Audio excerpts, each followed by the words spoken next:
Gloire à Dieu. Merci Seigneur. Merci encore de présent et vous qui me regardez et semaine après semaine, j'espère que cela vous encourage, hein. Le but de cette balado, c'est simplement de grandir avec les Écritures, bien sûr.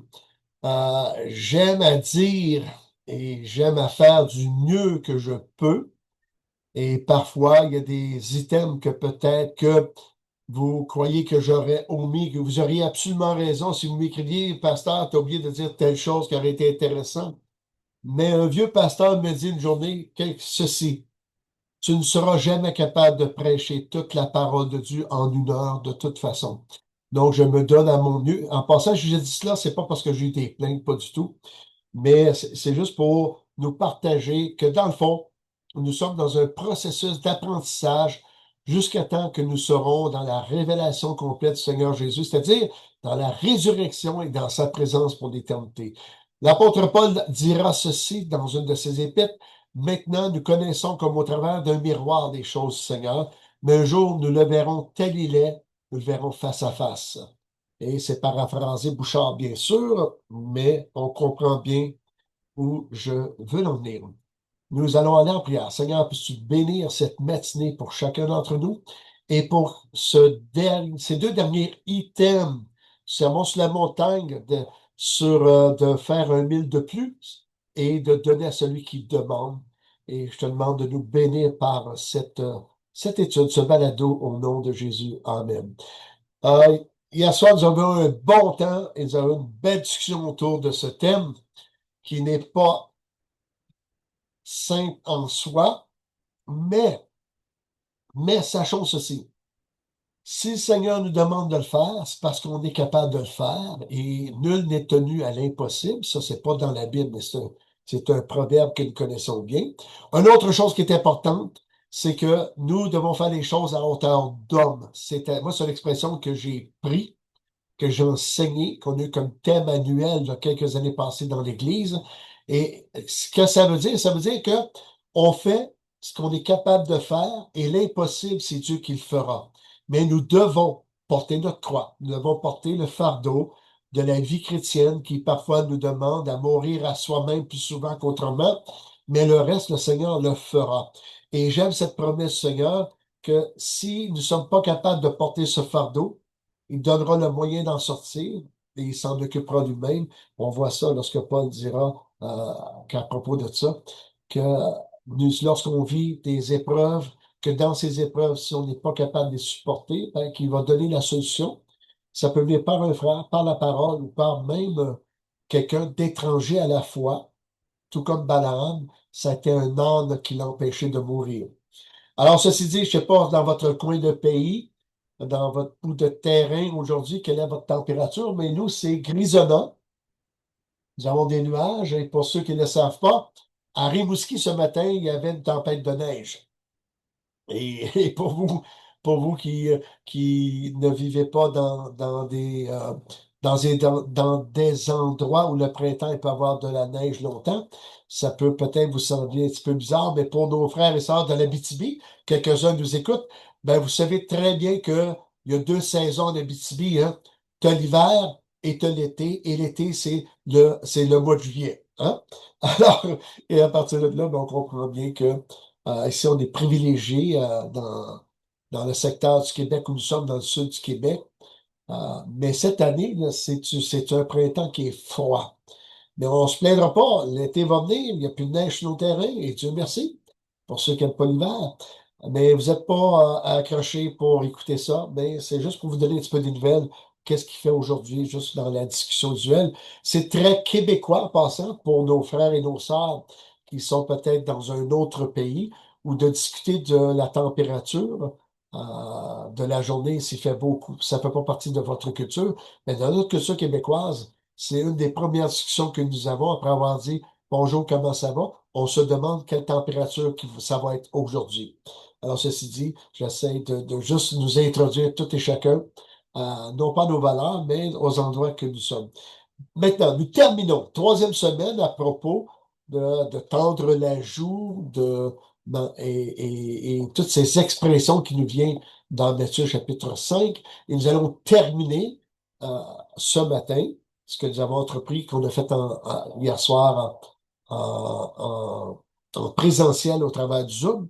C'est pour mes frères et mes sœurs qui ne peuvent pas être présents, qui l'auront en balado et tout le reste que ceux qui m'accompagnent. Merci pour ceux qui écrivent des commentaires. C'est très important. Je vous dis pourquoi. Mon but, ce n'est pas moi, pasteur René Bouchard, de devenir un pasteur international. Ceux qui viennent à notre église le savent très bien. Je suis le pasteur d'une église locale et je me donne à cette église locale. Mais au travers du balado qui est pour les frères et les sœurs qui sont malades, ceux qui travaillent, qui ne peuvent pas être là, qui peuvent avoir cet enseignement continu que nous avons dans notre église. Et pour vous qui êtes au loin, si ça vous bénit, tant mieux. Je suis vraiment fier que ça puisse vous bénir. Mais en même temps, si vous voulez que ça bénisse les autres, mais faites-vous plaisir en écrivant sur le site. Plus qu'on a des... C'est pas obligé de faire écrire quelque chose. Vous pouvez juste dire j'aime. Hein. Quand vous regardez, vous avez une place pour cliquer j'aime ou émettre de commentaires. Un et l'autre, c'est le bienvenu. Plus qu'il y aura de j'aime, plus que la façon que fonctionne YouTube, elle rendra un inventaire plus large d'être offert. Encore une fois, je ne retire rien, aucun argent de YouTube. J'ai aucune espèce de vouloir pécunier au travers de ça. Pas du tout. Ceux qui me connaissent bien, ils savent très bien que qu'est-ce que je vous dis maintenant, c'est une vérité. Mon but, c'est un service à l'Église qui peut s'étendre à d'autres qui n'ont pas d'Église, et je les encourage à trouver une église aussi, parce qu'il y a d'excellents pasteurs encore, il y a d'excellents enseignants, d'excellents évangélistes, d'excellents prophètes, d'excellents apôtres qui existent dans ce monde. Lorsqu'on regarde, on a tendance à croire qu'il n'y a plus grand-chose au travers de l'Église même évangélique.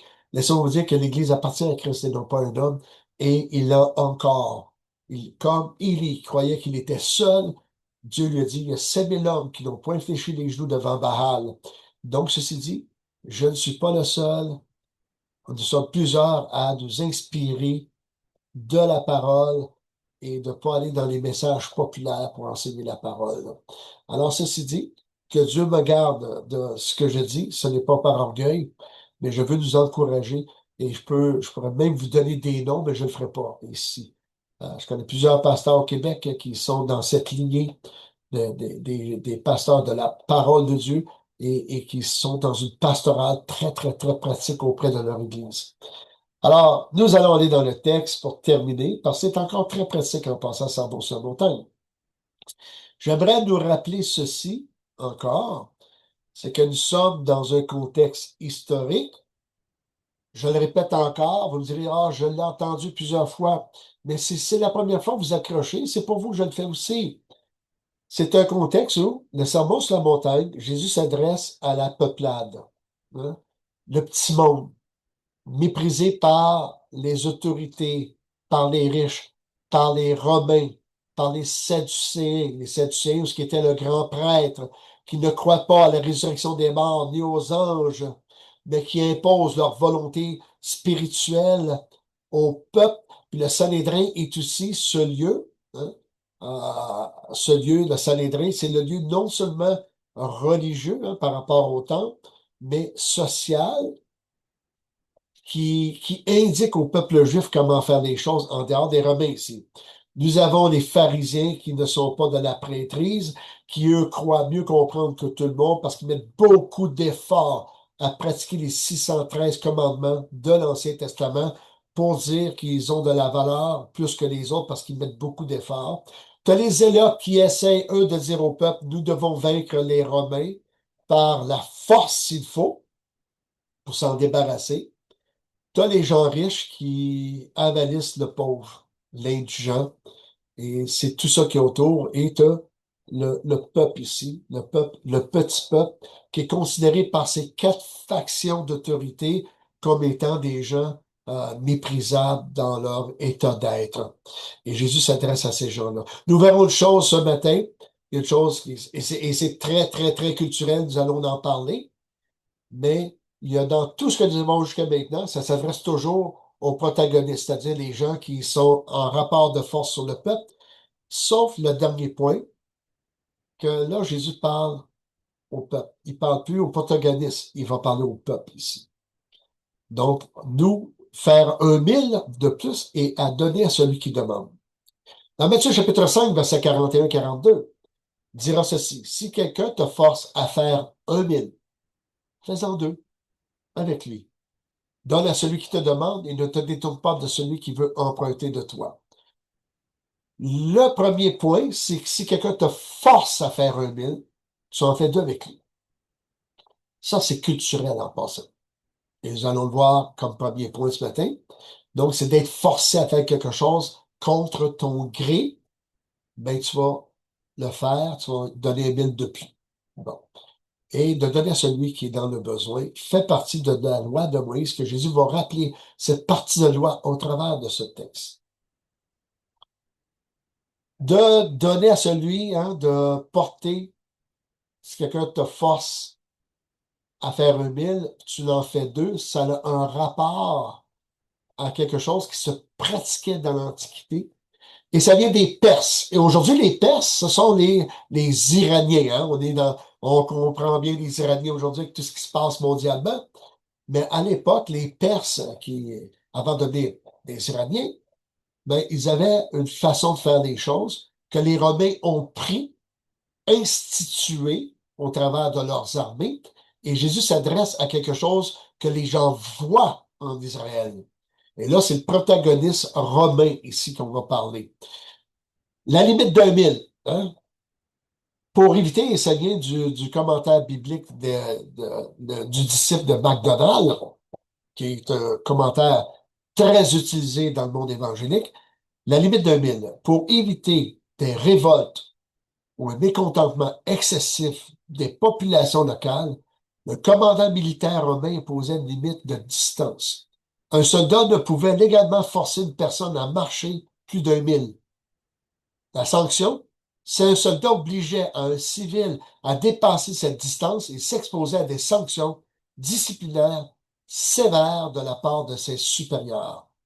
La charge, le fardeau d'un soldat romain, à l'époque, était considérable.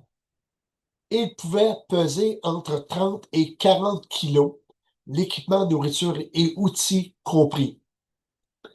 Donc, ici, quand Jésus dit, si quelqu'un te force à faire 1 000, fais-en 2, c'est vraiment ici ce qui est appelé la réquisition romaine en gario, et le soldat pouvait faire ça. Rappelons-nous qu'un soldat romain est principalement un fantassin, et c'était les hauts dignitaires militaires qui étaient à cheval ou qui étaient avec des chars de guerre, mais la majorité de l'armée romaine était à pied, en sandales. Ils pouvaient marcher plusieurs kilomètres par jour avec un pactage entre 30 et 40 kilos. Lorsqu'ils étaient très fatigués, ce qu'ils faisaient, c'est qu'ils réquisitionnaient quelqu'un du peuple pour porter son fardeau, mais la loi romaine avait dit pas plus qu'1 kilomètre pour que tu puisses prendre du repos. L'autre côté de la médaille, c'était non seulement pour reposer le soldat romain, qui marche plusieurs kilomètres, mais c'est un signe offensant. Parce que tu prenais quelqu'un de plus faible que toi pour le faire porter ton fardeau, et c'est devenu un objet de moquerie militaire, de se moquer de celui qui porte mon fardeau, pour lui faire voir que j'ai plus de valeur que toi, je suis un Romain, je suis un militaire, et tu le fais marcher. Mais, on l'a lu, la loi romaine ne permettait pas plus qu'1 kilomètre. Donc, au bout d'1 kilomètre, le soldat regardait une autre personne pour faire porter un autre kilomètre à cette personne. 1 000 ou 1,5 km. On ne s'obstinera pas sur la distance à ce moment-ci, mais vous comprenez. Donc, Jésus s'adresse à quelque chose que les gens voient dans la culture de l'époque. Il va dire, faisant 1 kilomètre de plus, 1,5 km de plus. Qu'est-ce que Jésus voulait faire en disant ça? C'est précisément parce que le soldat n'avait pas le droit d'imposer un deuxième 1 000 que l'enseignement de Jésus est révolutionnaire. Premièrement, c'est un désarmement moral. En faisant volontairement un deuxième mille, le civil passait d'un statut de victime soumise à celui d'un serviteur volontaire. Jamais le Seigneur n'a voulu nous instruire que quand tu emportes un deuxième mille, que c'est pour faire sentir sur l'autre une désapprobation, faire sentir sur l'autre qu'il est illégal de le faire, mais c'est que moralement, tu t'élèves supérieur à lui, parce que lui le fait dans un sens de moquerie, de supériorité, d'avalissement et de mépris envers toi, et que toi, tu vas le porter 1 kilomètre de plus parce que tu sais que le soldat a peut-être porté ça sur plusieurs kilomètres avant qu'il te demande de le faire en se moquant de toi. Encore là, c'est lorsque nous paraissons à genoux, c'est alors que nous sommes debout. La deuxième chose, c'est une inversion de rôle. Le soldat qui risquait une punition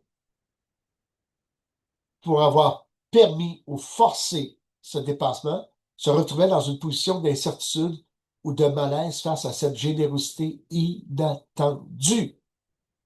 Ce que ça faisait, ça portait sur le soldat un questionnement.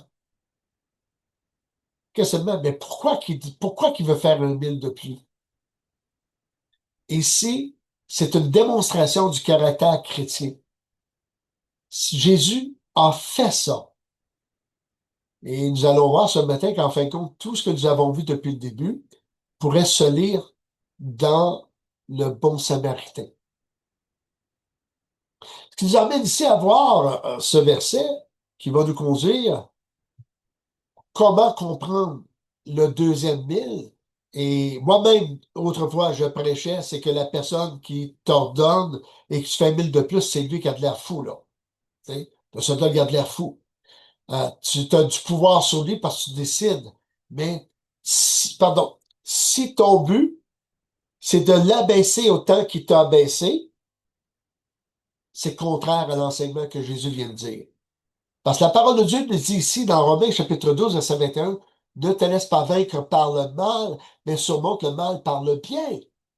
Donc, le but de faire un deuxième mille, ben, c'est pourquoi à l'époque, c'était pour aider le soldat qui probablement avait marché plusieurs kilomètres avant de se trouver quelqu'un pour porter son fardeau.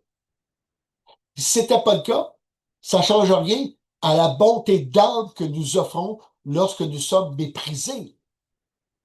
Ne répondons pas au mal, par le mépris, ou par le fardeau qui fait sentir l'autre petit, mais nous répondons au mal par la bonté, par la diligence, par l'amour de Christ qui nous a été offert. C'est qu'est-ce que Jésus a fait.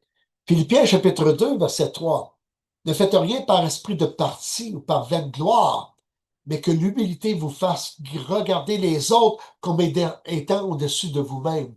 Donc, ici encore, nous ne surmontons jamais le mal par le mal, mais nous surmontons le mal par le bien. Que nos cœurs changent, que lorsque nous faisons un deuxième mille, ce n'est pas dans un but d'humilier l'autre comme nous avons été humiliés, mais dans un but de porter véritablement son fardeau pour qu'il puisse se reposer, même s'il est notre ennemi. Jésus dira, aimez vos ennemis, c'est ce qu'il a fait lui-même. Et là, ça donne du sens à tout ce sermon sur la montagne ici. Donne à celui qui te demande ou qui désire t'emprunter. Ah, là, nous tombons maintenant. Là, nous sortons depuis le début de cette étude, la 3 semaines passées, c'était les protagonistes, hein, les autorités qui avalissent, qui asservissent et qui mettent des pesanteurs et qui regardent le petit peuple, ce que les Romains appelaient la plève, hein, le petit monde méprisable que nous utilisons à nos propres fins. Là, ça vient de changer de bord. Là, Jésus s'adresse maintenant à ce petit peuple. Il va lui dire de donner à celui qui demande ou qui désire emprunter. Pourquoi donner à celui qui demande? Parce que Israël a été esclave avant d'être libéré. Ce conseil de Jésus réactive la loi de Moïse, non pas pour être sauvé, mais dans la bonté que devrait produire la loi de Moïse, tout comme la bonté de l'œuvre de l'Esprit dans nos cœurs réactive cette bonté de Dieu. Hein? Donc, la réalité de la loi de Moïse, transformer le souvenir de notre propre misère passée en une force de compassion pour ceux qui sont aujourd'hui dans le besoin. Je comptais hier soir une histoire véritable que j'ai vécue. Je ne nommerai pas de nom. Je cherchais pas, ça se passe pas d'une église. Mais c'est un de mes grands amis chrétiens qui est décédé à l'âge de 40 ans. Sa maman, qui je connaissais très bien, était contente de me voir parce que ça faisait des années qu'on s'était pas vu. Et une semaine avant de mourir, ben, sa maman, on s'en va. Je vais à l'hôpital, je n'aimerais pas l'hôpital ici, euh, pour pas qu'on recherche quelque chose. Mais l'histoire est vraie. Et dans cet hôpital, cette dame, que son fils est mort, et avec une évidence, cette femme n'est pas chrétienne. Cette femme a élevé ses enfants dans l'aide sociale. Parce que malheureusement, quand mon meilleur ami est né, il est né avec une maladie qu'on appelle maladie orpheline. Qu'est-ce qu'une maladie orpheline? Pour ceux qui ne comprennent pas l'expression, c'est une expression médicale.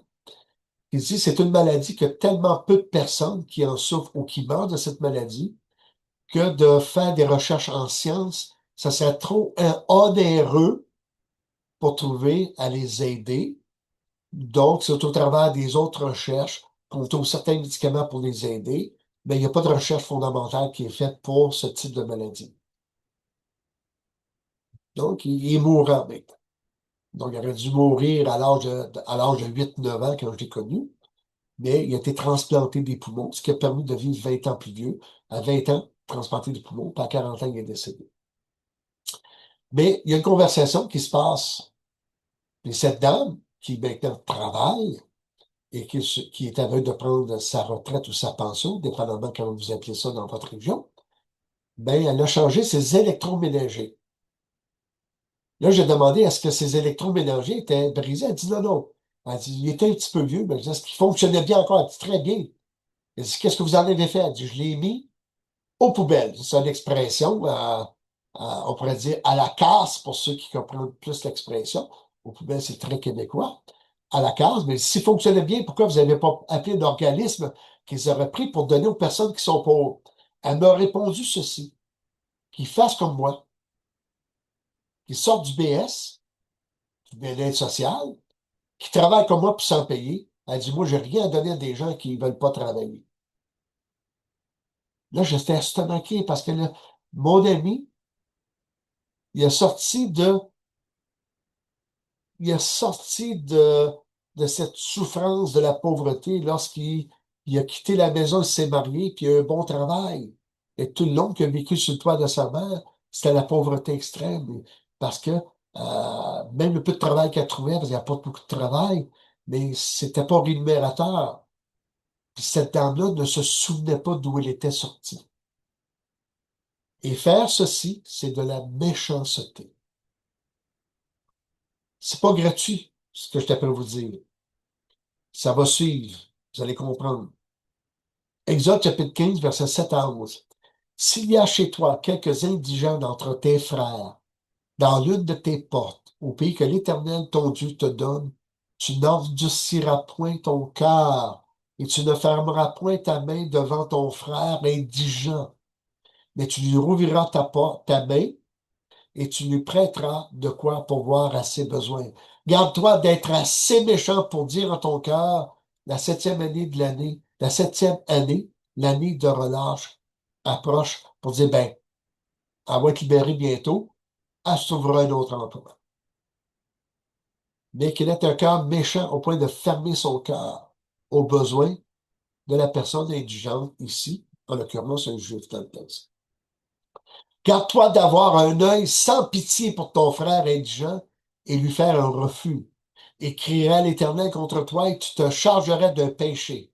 Donne-lui et que ton cœur ne lui donne point à regret, car à cause de cela, l'Éternel, ton Dieu, te bénira dans tous tes travaux et dans toutes tes entreprises. Il y aura toujours des indigents dans le pays. C'est pourquoi je te donne ce commandement. Tu ouvriras ta main à ton frère et aux pauvres et à l'indigent dans ton pays. On a discuté ce que ça voulait dire l'expression donner un regret. Et on a eu des belles réponses. Vraiment, là, on a eu des vraies belles réponses. Puis donner un regret, ça veut dire que tu l'as donné, tu regrettes après d'y avoir donné, ou tu l'as donné en le jugeant, tu as donné pareil. Tu dis, moi, j'ai donné, Seigneur. Oui, mais tu l'as jugé complètement. Tu sais. Lorsqu'on on donne dans l'amour agapé, c'est-à-dire cet amour qui ne demande rien en retour et qui donne les yeux fermés pour faire du bien. Quelqu'un dira, ouais, mais tu sais, si quelqu'un emprunte toujours de l'argent, mais on peut l'aider. On peut l'aider la personne à partir de là, en trouvant des ressources si on n'a pas d'argent. Le diriger vers des ressources, l'aider moralement dans ce qu'il vit, et c'est d'ouvrir sa main. Nous ne sommes pas demandés de vider nos sous que nous avons dans nos poches tout le temps. C'est pas ça qui est demandé. Ce qui est demandé, c'est d'aider la personne d'une façon ou d'une autre au moyen que nous sommes capables. Et c'est qu'est-ce que nous allons être maintenant dans un des prochains versets. Deutéronome, chapitre 24, versets 17 à 18. Tu ne porteras point atteinte aux droits de l'étranger et de l'orphelin. Et là, l'étranger, c'est plus le frère, là. Tu ne prendras point en gage le vêtement de la veuve. Ici, prendre le gage, le vêtement, c'était une pratique. Je te passe de l'argent, tu me laisses un gage qui me garantit que tu vas revenir ce soir pour rembourser l'argent que tu m'as emprunté parce que tu vas travailler dans la journée. Mais on voit qu'à l'époque, les gens allaient au marché. Ils étaient engagés un jour à la fois par le travail. C'est pas comme nous soit avec des contrats de 5 ans ou une compagnie qu'on passe notre vie, là. C'était quelqu'un qui pouvait travailler pendant 4 jours, puis pas avoir de travail pendant 3 jours. Parce que, puis même s'il allait à la place du village, ben, il y a un propriétaire qui avait besoin, il l'appelait pas ce journée-là, il travaillait pas. Alors, mais s'il empruntait, ben, celui à qui empruntait, il lui demandait un gage. Comme un gage qui me garantit que tu vas revenir ce soir pour me rembourser. Et tu ne feras pas ça à la veuve. Tu te souviendras que tu as été esclave en Égypte et que l'Éternel, ton Dieu, t'a racheté. C'est pourquoi je te donne ce commandement à mettre en pratique. Et Jésus, quand il dit tu donnes à celui qui demande, il rappelle cette bonté d'âme qu'il nous a instruit dans l'Ancien Testament, qui n'est pas de bonté d'âme qui est issue de la loi cassante de Moïse, mais qui est issue de l'aspect gracieux qu'il y a aussi dans la loi. Parce que malheureusement, en tant que chrétien, on a souvent enseigné que la loi était toujours cassante. Parce que là, les 10 commandements n'est pas cassante, hein. Puis ici, on a une loi qui détermine d'être gracieux parce que Dieu nous a fait grâce, puis de se souvenir d'où on était, comment le Seigneur nous en a sortis pour aider les jeunes qui vivent la même chose que nous avons vécu, non pas de nous détourner d'eux. 2 Corinthiens, chapitre 8, verset 12 à 15, et voici ce que je voulais dire tantôt, que je reviens, c'est qu'on ne peut pas donner ce que nous n'avons pas, mais on peut donner ce que nous n'avons pas d'une autre façon. 2 Corinthiens, chapitre 8, verset 12 à 15.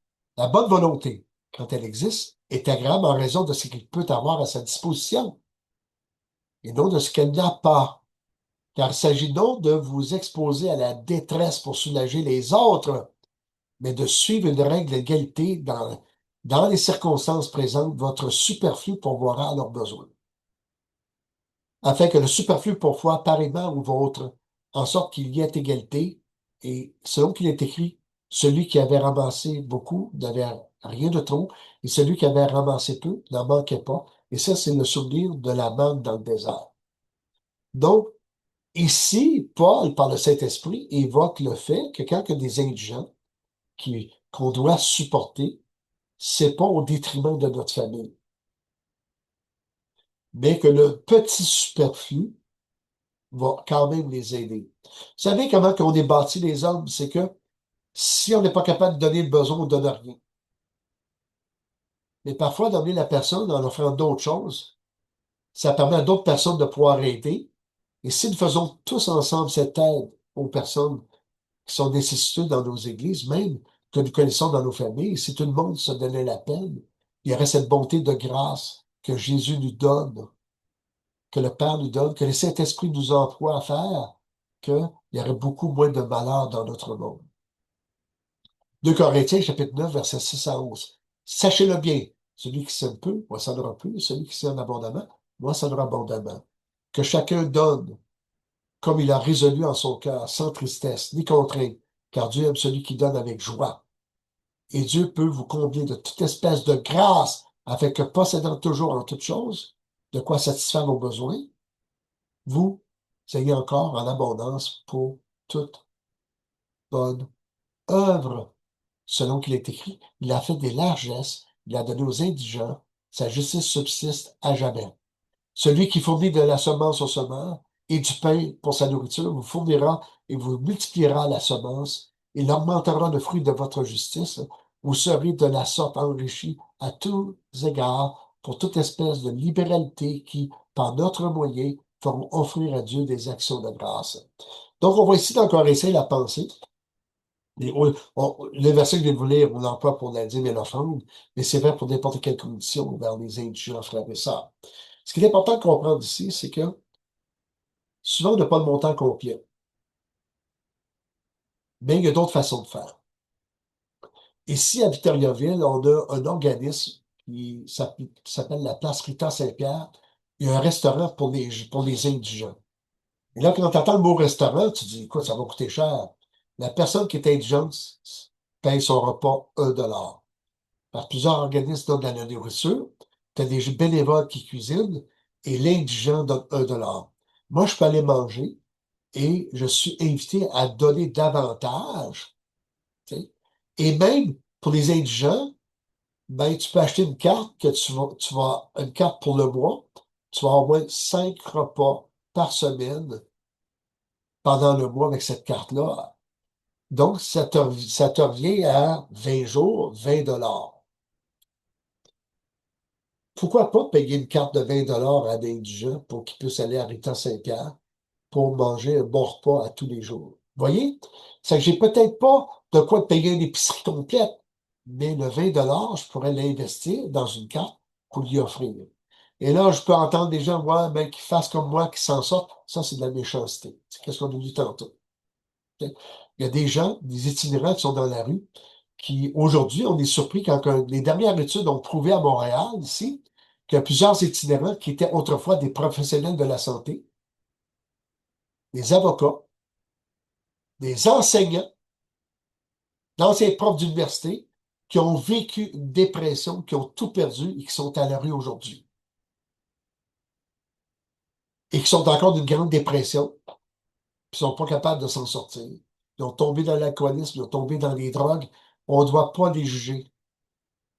Mais qu'est-ce que c'est de dire à quelqu'un, je vais te payer une carte, tu vas être capable de manger un mois, faut que tu ailles à la place. Victor Saint-Pierre, comme un Victoriaville, il y a plein de places à Montréal aussi. Vous voyez, c'est une façon que l'on peut. Qu'est-ce que c'est 20 $ dans mon budget à moi? Si dans ton budget, 20 $ c'est trop, mais qu'est-ce que c'est de dire, la personne dit, ben, j'ai rien à manger pour la semaine, je vais prendre 5 $. Tu sais? Puis de l'emmener chez Rita Saint-Pierre, puis de dire aux gens, regarde, j'ai seulement que 5 $, peux-tu lui donner une carte de 5 repas pour lui assurer les 5 repas?